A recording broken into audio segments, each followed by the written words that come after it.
اللہ کے نبی صلی اللہ تعالیٰ علیہ وسلم ارشاد فرماتے ہیں، قیامت کے قریب میری اولاد میں ایک میرا بیٹا پیدا ہوگا جس کا نام محمد ہوگا، حضور صلی اللہ علیہ وسلم کے نام پر ہوگا، اور دنیا اسے لقب سے یاد کرے گی مہدی کے نام سے۔ اور حضور اکرم صلی اللہ علیہ وسلم نے ارشاد فرمایا، میری نسل میں، میری اولاد میں، حضرت فاطمہ کی اولاد میں جب وہ پیدا ہوں گے دنیا میں اور پھر ان کی خلافت قائم ہوگی، تو فرمایا گیا کہ پوری دنیا میں صرف اور صرف اسلام غالب آ کر رہے گا۔ اب وہ زمانہ کب آئے گا؟ ہاں، اللہ کا وعدہ برحق ہے۔ اللہ نے فرمایا یہ دین پوری دنیا پر غالب آ کر رہے گا، چاہے تم پسند کرو نہ پسند کرو۔ اب میری گفتگو کو بھی بہت سارے لوگ ناپسند کریں گے، وہ یہی کہیں گے ایک سامپردائک بھاشن ہے، یعنی ایک دوسرے کے بھید بھاؤ کی بات نہیں۔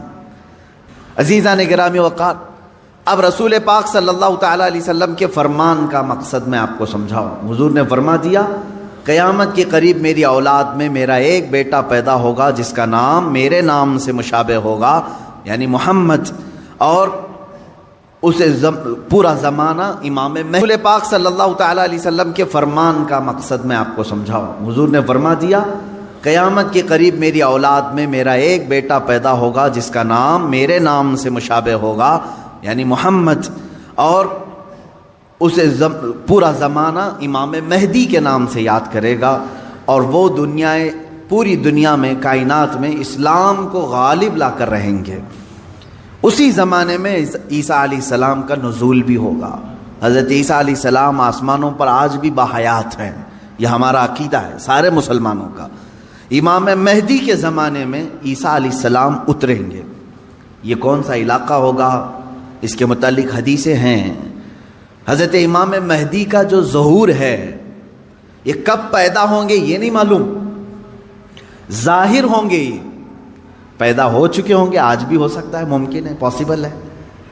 جب ان کی عمر پاک 30-40 سال کے آس پاس ہوگی، اور یہ مکہ مکرمہ میں خانہ کعبہ کے طواف کے دوران ایک لشکر آئے گا جو خانہ کعبہ کو ڈھانے کی کوشش کرے گا، حملہ کرے گا، اور حضرت امام مہدی دعا کریں گے۔ آپ کی دعا کی بدولت اللہ تعالیٰ اس آئے ہوئے لشکر کو زمین میں دھنسا دے گا۔ لوگ اسی دن پہچان لیں گے اور ان کے ہاتھ پر خانہ کعبہ کے سامنے بیعت کریں گے۔ اب یہاں سے امام مہدی کا ظہور ہوگا، لیکن اتنا آسان نہیں ہے کہ سب مہدی مہدی کرتے ہوئے ان کے پیچھے چل پڑیں گے، بلکہ ان کے جانی دشمن بن جائیں گے وہاں کچھ لوگ جو ان کو قتل کرنے کی یا ہلاک کرنے کی کوشش کریں گے۔ امام مہدی اپنے متبعین کو لے کر ملک شام کی طرف چلے جائیں گے۔ اب ملک شام وہ ہے جس زمین کو میرے آقا صلی اللہ تعالیٰ علیہ وسلم نے ارشاد فرمایا یہ حشر کی زمین ہے، یہ حشر کی زمین ہے، سارے لوگ ہانکتے ہوئے ادھر ہی لے جائے جائیں گے۔ آج شام سے سب بھاگ رہے ہیں، بمباری ہو رہی ہے، لیکن میرے آقا نے فرمایا ایک زمانہ ایسا آئے گا کہ سب ہجرت کر کے ملک شام کی طرف جا رہے ہوں گے، سب جمع ہو رہے ہوں گے، ملک شام جمع ہو رہے ہوں گے، اور وہاں امام مہدی پہنچیں گے، اور وہاں آپ کی خلافت قائم ہوگی، اور عدل و انصاف اس قدر ہوگا کہ پھر وہ زمانہ آئے گا کہ شیر اور بکری ایک ساتھ چر رہے ہوں گے، کوئی ایک دوسرے پر حملہ نہیں کرے گا، اتنا امن قائم ہوگا۔ یہ رسول پاک صلی اللہ علیہ وسلم کی احادیث میں ہے۔ اب امام مہدی کی امامت کے دوران وہ فجر کا وقت ہوگا جب حضرت عیسیٰ علیہ السلام آسمان سے اتریں گے، اور جماعت کھڑی ہونے والی ہوگی، قائم ہونے والی ہوگی۔ حضرت عیسیٰ علیہ السلام ایسے اتریں گے جیسے ان کے جسم پر نہائے ہوئے قطرے ٹپک رہے ہوں۔ آپ کو حضرت امام مہدی پہچانیں گے اور آپ کو لا کر کے مصلی کی طرف بڑھائیں گے۔ نبی اللہ ہیں، روح اللہ ہیں، عیسیٰ ابن مریم سلام اللہ علیہ، قرآن پاک میں جن کے تذکرے ہیں وہ ہوں گے، کوئی ایک دوسرے پر حملہ نہیں کرے گا، اتنا امن قائم ہوگا۔ یہ رسول پاک صلی اللہ علیہ وسلم کی احادیث میں ہے۔ اب امام مہدی کی امامت کے دوران وہ فجر کا وقت ہوگا جب حضرت عیسیٰ علیہ السلام آسمان سے اتریں گے، اور جماعت کھڑی ہونے والی ہوگی، قائم ہونے والی ہوگی۔ حضرت عیسیٰ علیہ السلام ایسے اتریں گے جیسے ان کے جسم پر نہائے ہوئے قطرے ٹپک رہے ہوں۔ آپ کو حضرت امام مہدی پہچانیں گے اور آپ کو لا کر کے مصلی کی طرف بڑھائیں گے۔ نبی اللہ ہیں، روح اللہ ہیں، عیسیٰ ابن مریم سلام اللہ علیہ، قرآن پاک میں جن کے تذکرے ہیں، وہ اللہ تبارک و تعالیٰ کی نشانیوں میں سے ایک نشانی ہے، وہ عیسیٰ آئیں گے۔ اب وہ نبی جب امام مہدی ان کو آگے بڑھائیں گے، حضرت عیسیٰ علیہ السلام امامت کے لیے آگے نہیں بڑھیں گے، اور کیا فرمائیں گے؟ ارشاد فرمائیں گے کہ یہ مصلی امامت امت محمدیہ کا حق ہے، آپ امت مصطفیٰ ہیں، آپ امامت کریں، ہم مقتدی بنتے ہیں۔ اللہ اکبر، رسول پاک صلی اللہ علیہ وسلم کے مقتدی بنے سارے انبیاء، یہ تو معلوم ہے، لیکن رسول کی ایک امتی کے مقتدی بھی عیسیٰ علیہ السلام بن رہے ہیں۔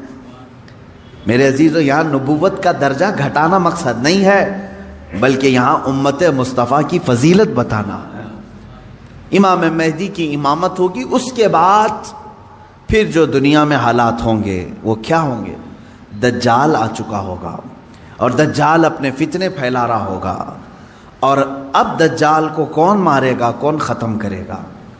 سارے لوگ پریشان ہو چکے ہوں گے، قتل عام کر رہا ہوگا لوگوں کو، ایمان والوں کا، جو اسے خدا کہے اسے چھوڑ دے، اور جو اسے خدا نہ مانے اسے دونوں پیر پکڑ کر چیر دے یا گرم کھولتے ہوئے تیل میں ڈال دے، ظلم و ستم کی حد کر دے گا۔ کچھ لوگ ڈر کر کے کفر کر دیں گے، شرک میں مبتلا ہو جائیں گے، اور کچھ ایمان پر قائم رہیں گے، لیکن یہ زمانہ زیادہ دن تک نہیں چلے گا۔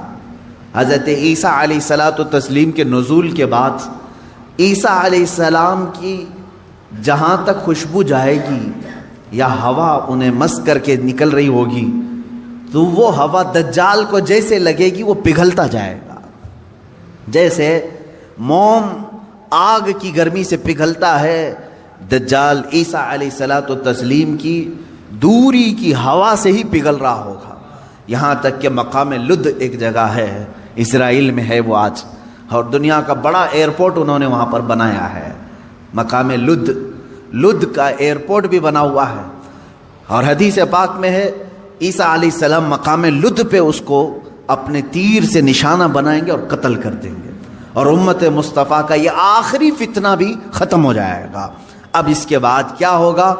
وہی آیت جو میں نے تلاوت کیا، اللہ نے فرمایا هو الذی ارسل رسولہ بالہدی ودین الحق لیظہرہ علی الدین کلہ، وہ اللہ ہے جس نے اپنے رسول کو دنیا میں بھیجا ہے ہدایت کے ساتھ اور دین حق کے ساتھ، اس لیے کہ اس رسول کا دین پوری دنیا پر غالب آ کر رہے۔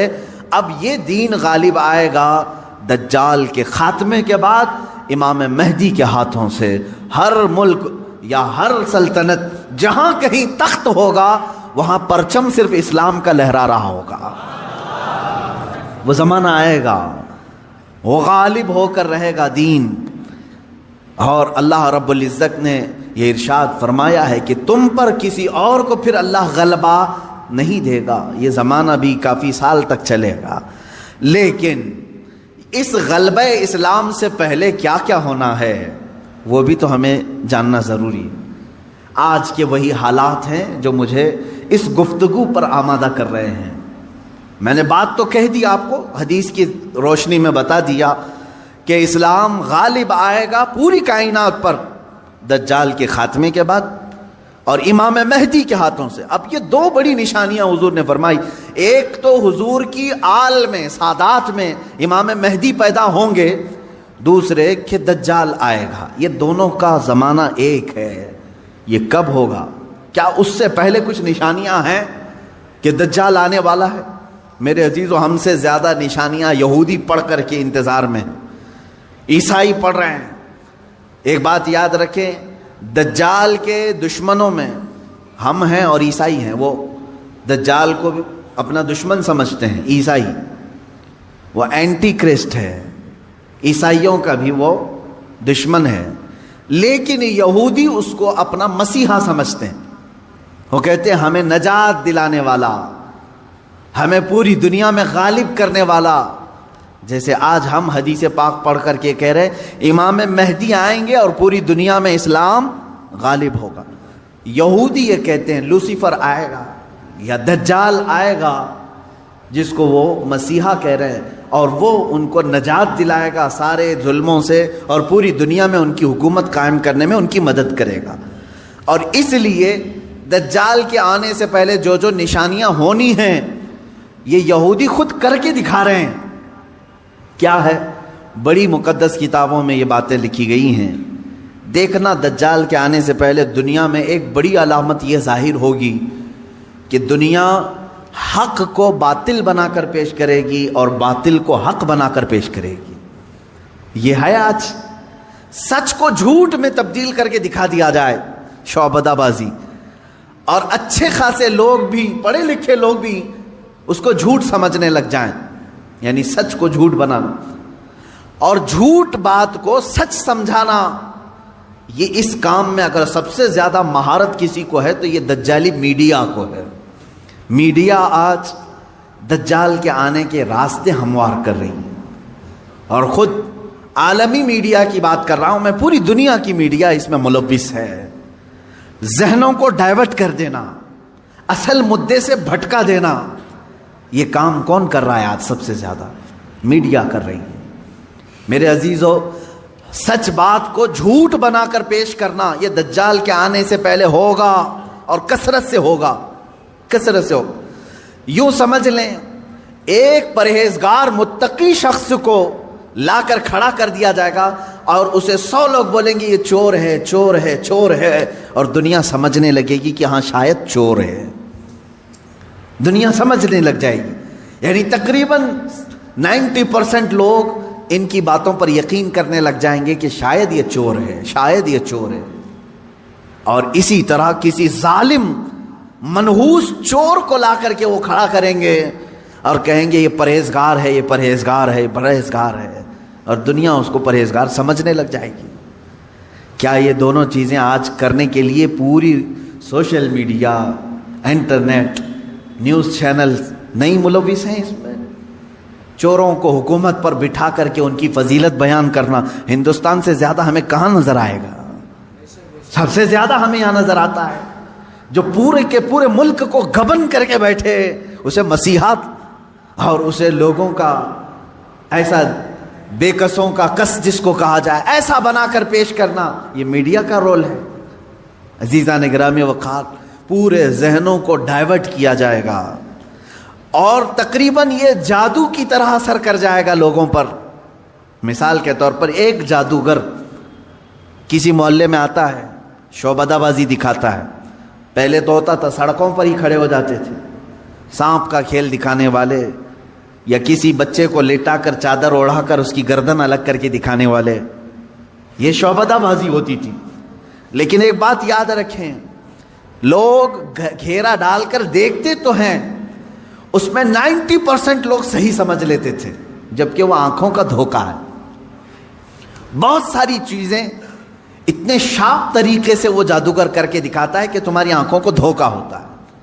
لیکن میرے عزیزو, اسی مجمع میں 5 یا 10% ایسے لوگ بھی ہوتے ہیں جو اس کے ان کاموں پر یقین نہیں کرتے. ہے ہر زمانے میں جہاں پر بھی جو جادو دکھا رہا ہے اس کے مجمع میں پورے 100% لوگ یقین کرنے والے نہیں ہوتے. چند لوگوں کے دلوں میں شک ہوتا ہے کچھ تو اس نے گڑبڑ کیا ہے.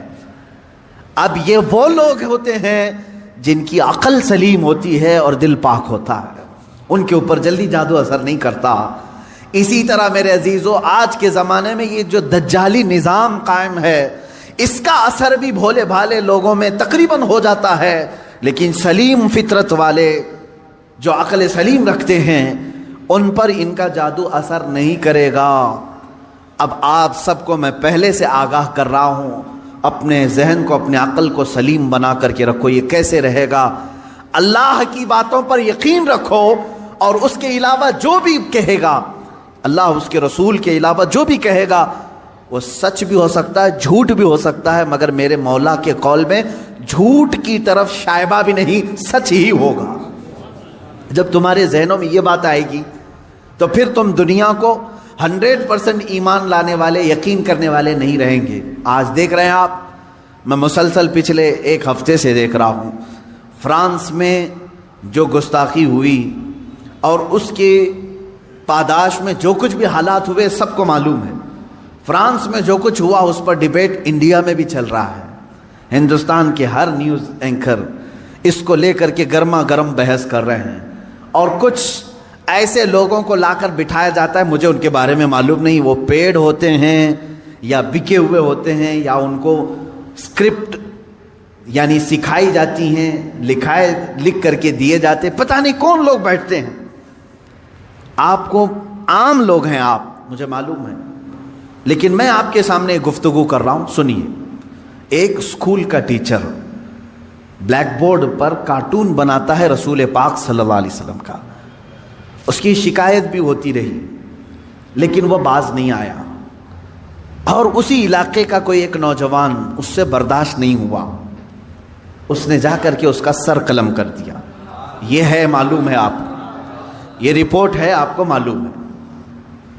اس نے سر قلم کر دیا، وہ اس کا اپنا پرسنلی معاملہ تھا، عبداللہ شیشانی جو بھی ہے۔ اب اس کو کیا چھوڑ دیا؟ لوگوں نے چھوڑ دیا عبداللہ کو، بلکہ اسی وقت گولیوں سے بھون دیا فرانس کی پولیس نے، ختم کر دیا۔ دونوں ختم ہو گئے، جن کے دونوں کے معاملات تھے وہ چلے گئے۔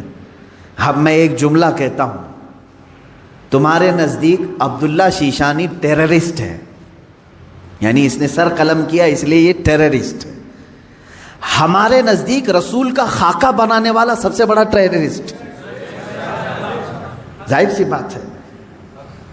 اب فیصلہ یہی ہوگا، تمہارے نظر میں جو ٹیررسٹ تھا اس نے اس کو قتل کیا جو ہمارے نظر میں ٹیررسٹ تھا۔ بہرحال یہ معاملہ ہو گیا یا ختم ہو گئی بات۔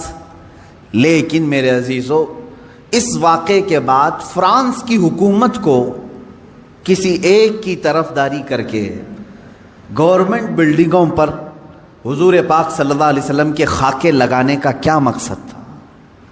حکومت کسی ایک ویکتی کے، ایک پرسنل شخص کی حمایت کرتے ہوئے اور گورنمنٹ کی بلڈنگ پر بڑی سائز میں حضور پاک صلی اللہ علیہ وسلم کی تصویر لگا رہی، یعنی کارٹون بنا کر کے۔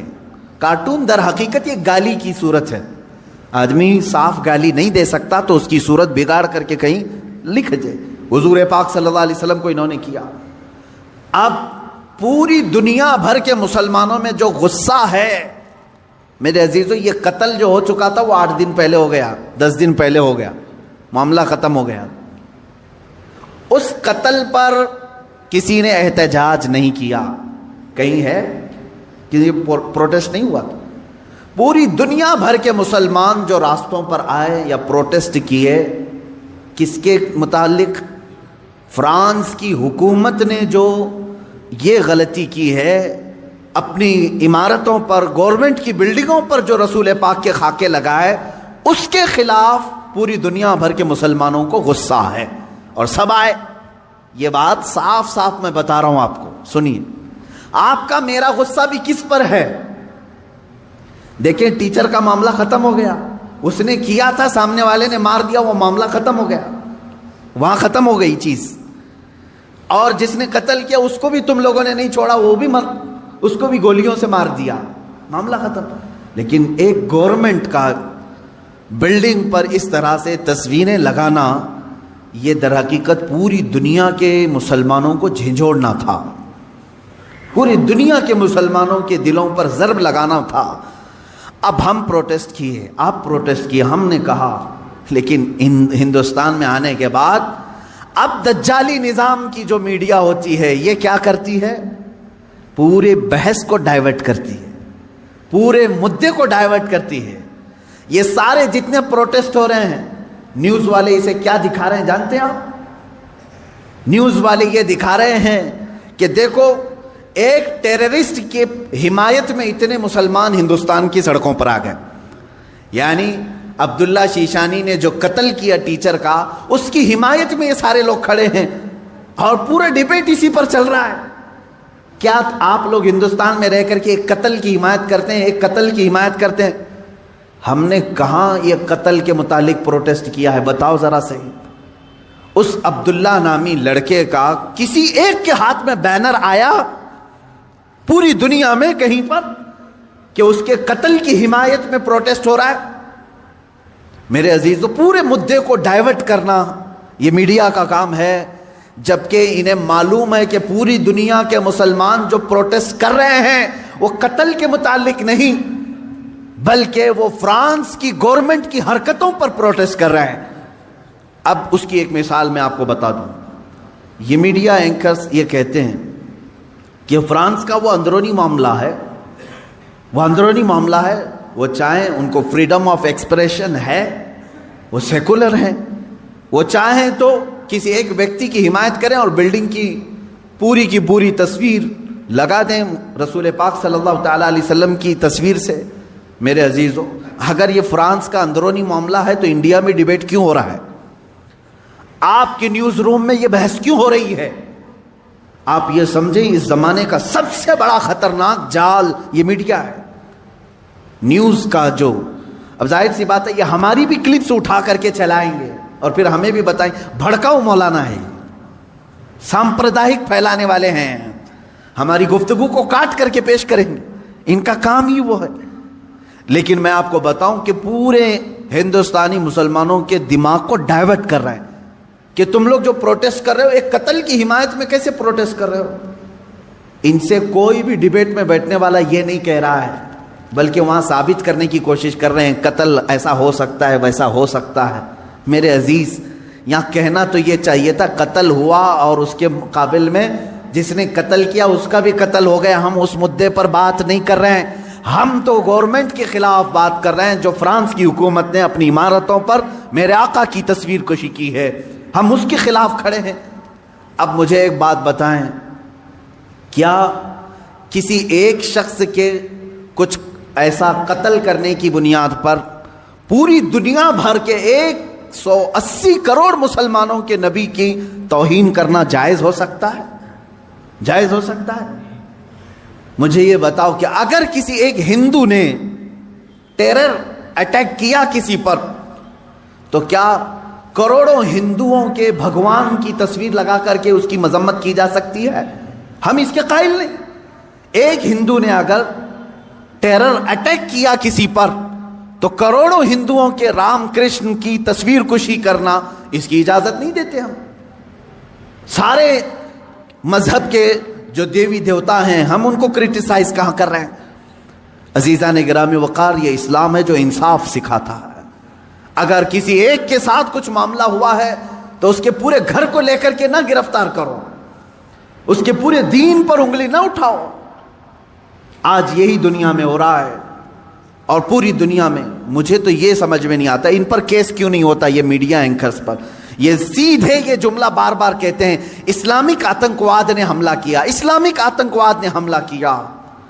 جانتے ہیں آپ، کبھی ان لوگوں نے نیوزی لینڈ میں ہونے والے اس حملے کو عیسائی آتنکوادی کہا تھا جو ایک ظالم وحشی نے بندوق سے 60-70 مسلمانوں کو جو نماز میں تھے قتل کر دیا، شوٹ کر دیا؟ کیا آپ کو نہیں معلوم اس وقت یہ میڈیا والوں نے کیا عیسائی آتنکواد کہا تھا؟